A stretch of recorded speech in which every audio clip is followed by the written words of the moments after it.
Imagine finding out that something you do every single week in your own kitchen, something you do specifically because you are trying to be practical, trying to save money, trying not to waste food, is quietly and systematically creating the conditions for one of the deadliest cancers in the human body without you knowing.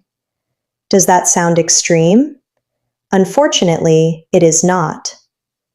There is a habit that hundreds of millions of people repeat every week without a second thought: reheating leftovers.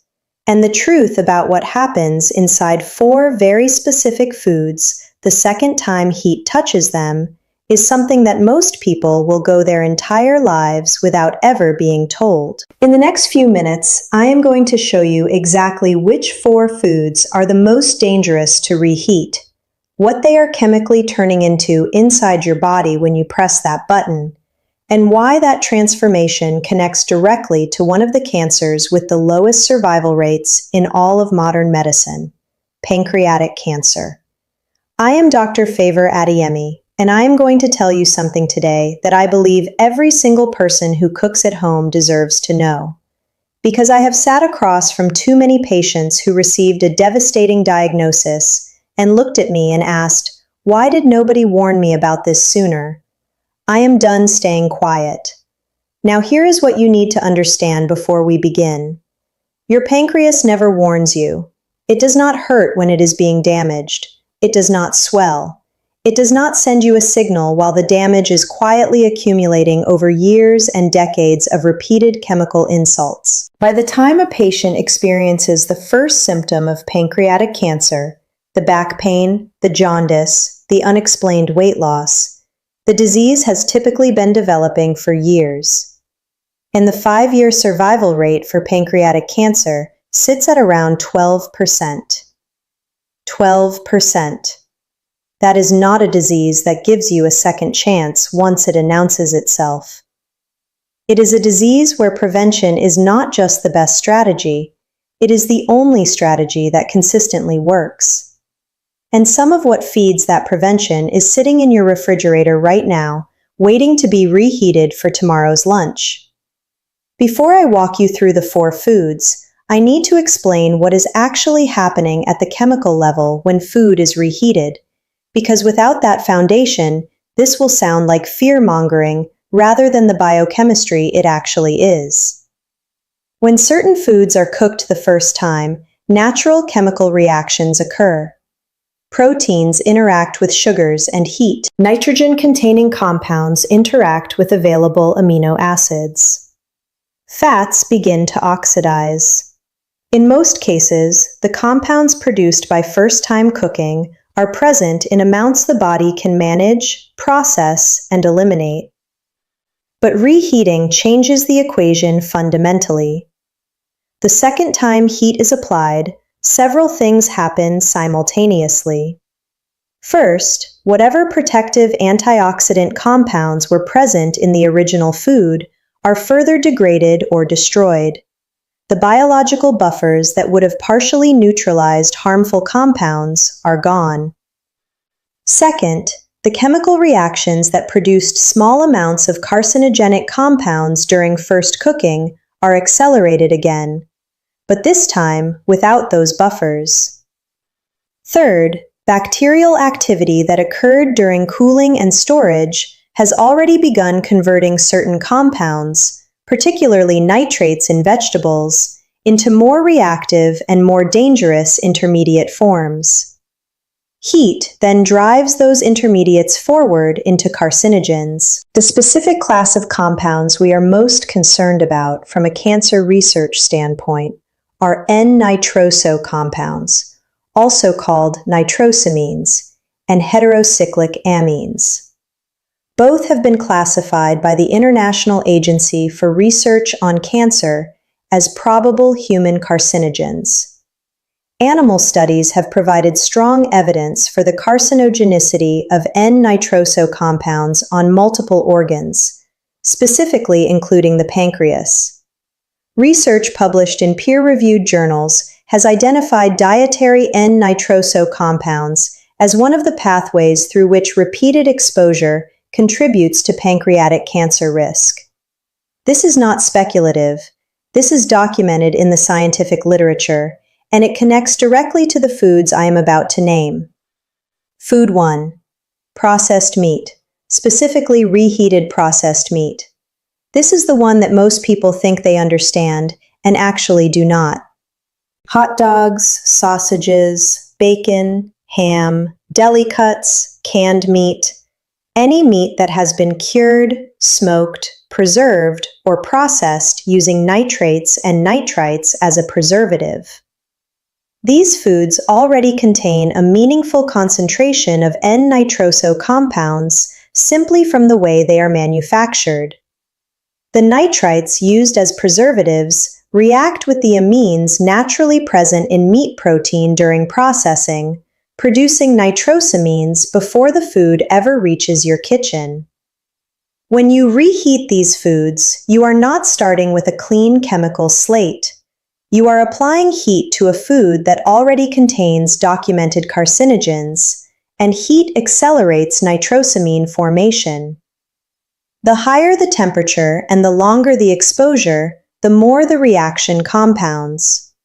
Frying or microwaving processed meat at high heat produces a meaningfully higher concentration of nitrosamines than the original food contained. Research examining this specific mechanism, dietary N-nitroso compounds and pancreatic cancer risk, found that high dietary intake of these compounds was associated with elevated pancreatic cancer risk. Studies examining red and processed meat consumption have proposed several mechanisms linking them to pancreatic cancer, with heterocyclic amines, polycyclic aromatic hydrocarbons, and N-nitroso compounds produced by cooking at high temperatures identified as key mutagens. The practical truth is this: processed meats contain their own built-in carcinogenic precursors. Cooking them once is already a chemical event. Reheating them at high temperatures is adding accelerant to a reaction that should never have been encouraged in the first place. If you are going to eat these foods, and I am not telling you to never eat them once. Fresh, prepared once, and never microwave them on high. Food 2. Spinach and other nitrate-rich leafy greens. This one surprises people the most. They reach for spinach precisely because it is healthy. They add it to everything precisely because the nutrition advice they have received for decades has been correct. Spinach is genuinely rich in iron, folate, vitamins, and antioxidants. And then they reheat the leftover spinach from dinner and undo a meaningful portion of that nutritional benefit while simultaneously triggering the very chemical pathway they were trying to avoid. Here is what happens. Spinach contains naturally occurring nitrates, compounds that in fresh spinach are entirely benign and even beneficial for blood pressure and cardiovascular function. When spinach is cooked and then allowed to cool and sit, even in the refrigerator, bacterial activity and enzymatic reactions within the cooked vegetable begin converting those nitrates into nitrites. This conversion happens continuously during storage. The longer the cooked spinach sits, the more nitrite it contains.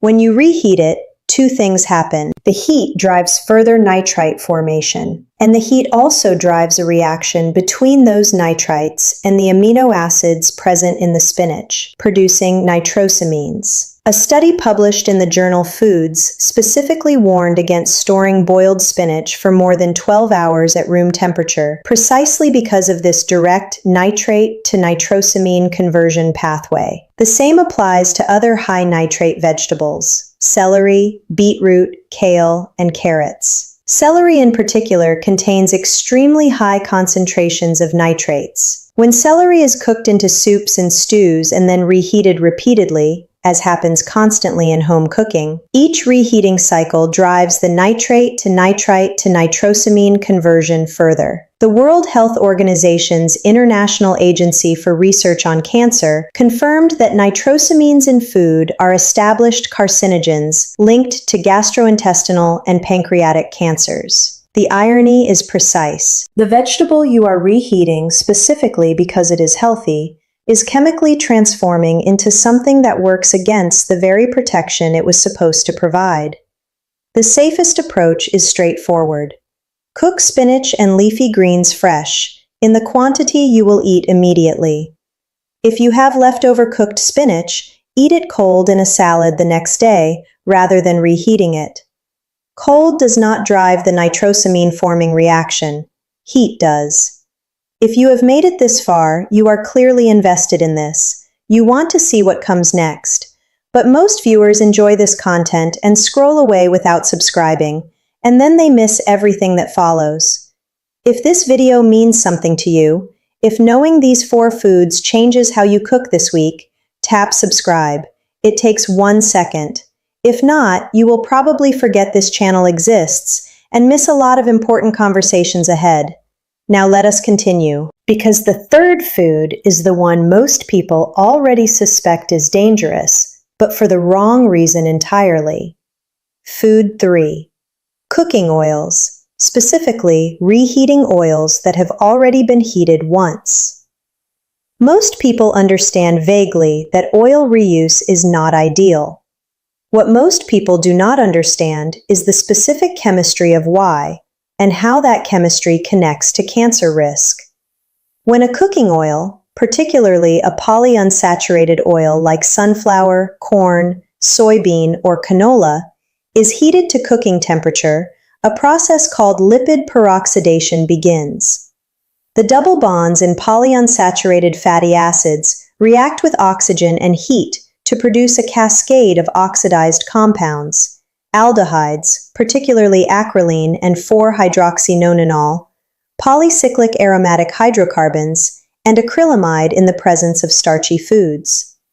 These compounds are genotoxic, meaning they cause direct damage to DNA. When that oil is reheated, or when food fried or cooked in that oil is reheated, the oxidation process continues from where it left off. Each additional exposure to heat compounds the damage.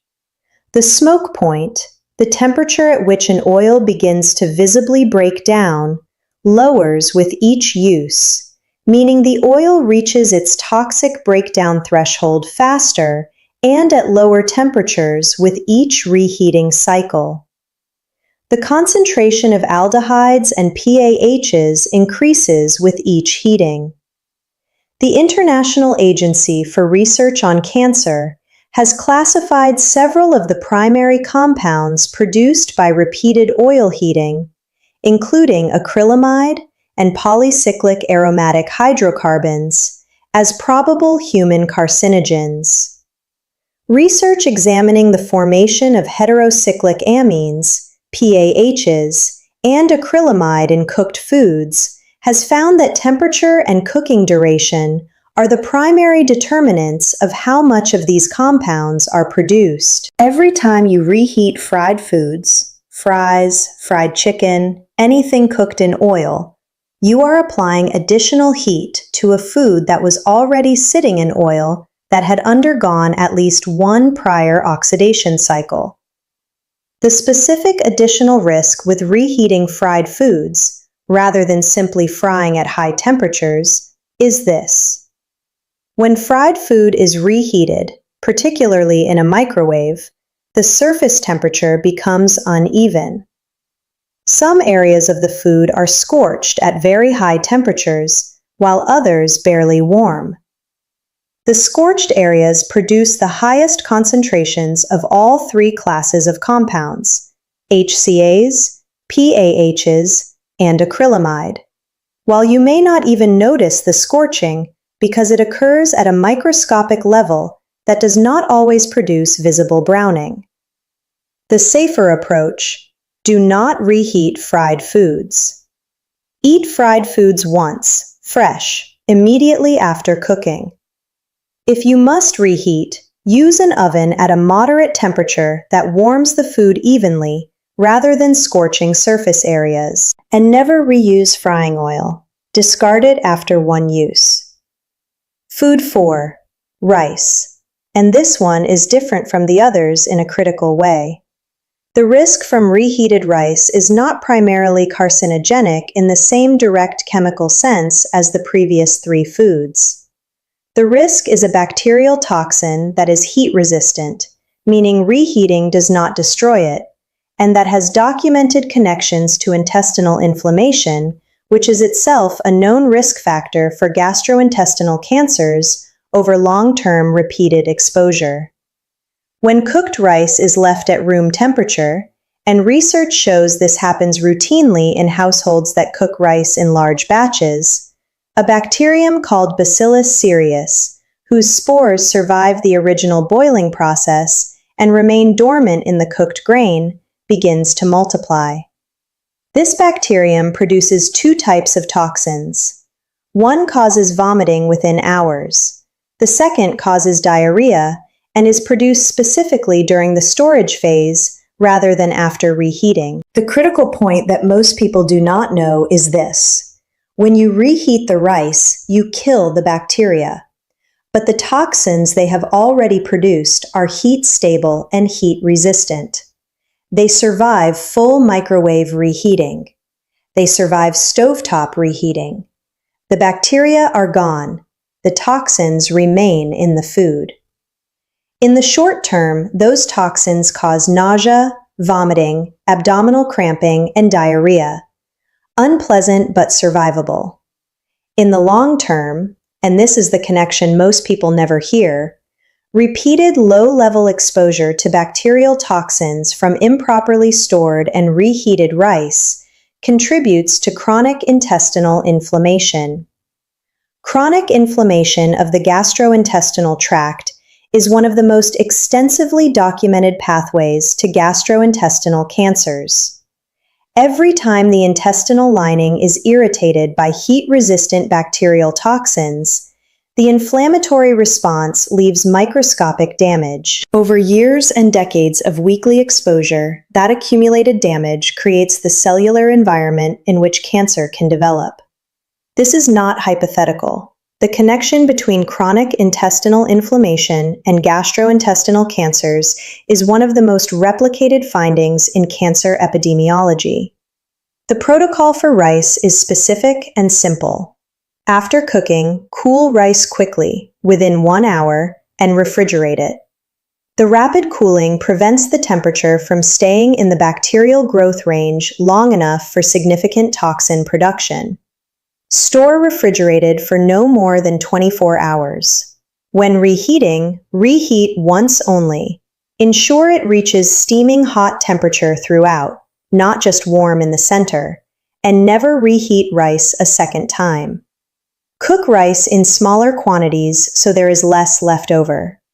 If you routinely cook rice in large batches to save time, change that habit. The time saved is not worth the cumulative risk of weekly bacterial toxin exposure across decades. Let me bring this together, because I want you leaving this video with a clear, specific picture. Not anxiety, but information. 4 foods, 4 distinct mechanisms, 1 unifying principle. Reheated processed meats produce nitrosamines, N-nitroso compounds, that research has specifically linked to pancreatic cancer development, and that the IARC classifies as probable human carcinogens. Reheated spinach and nitrate-rich leafy greens convert their naturally occurring nitrates into nitrites, and then into nitrosamines through a heat-driven reaction that is completely preventable by simply eating them cold or cooking them fresh. Reheated cooking oils and fried foods produce an accumulating load of aldehydes, polycyclic aromatic hydrocarbons, and acrylamide, genotoxic compounds that damage DNA directly, with each additional heating cycle compounding the previous one. An improperly stored and reheated rice delivers heat-stable bacterial toxins that survive the microwave and accumulate as chronic intestinal inflammation over years of repeated exposure. None of this requires you to change your entire diet. None of this requires you to stop enjoying food. It requires 4 specific habit changes. Never reheat processed meats at high temperature. Eat cooked spinach and leafy greens cold the following day rather than reheating them. Discard used cooking oil and never reheat fried foods. Cool rice quickly, refrigerate within 1 hour, and reheat once, only to steaming hot temperature. That is the practical summary. Those 4 changes, applied consistently to your weekly kitchen habits, meaningfully reduce your exposure to the specific class of compounds that researchers and oncologists connect to the cancers with the lowest survival rates. Now tell me something in the comments. Which of these 4 foods surprised you the most? Because the answer I hear from people watching this almost always tells me exactly where the biggest gap in public health education is, and that shapes every video I make after this one. Your comment matters more than you know. If this video gave you something that will genuinely change how you cook this week, share it.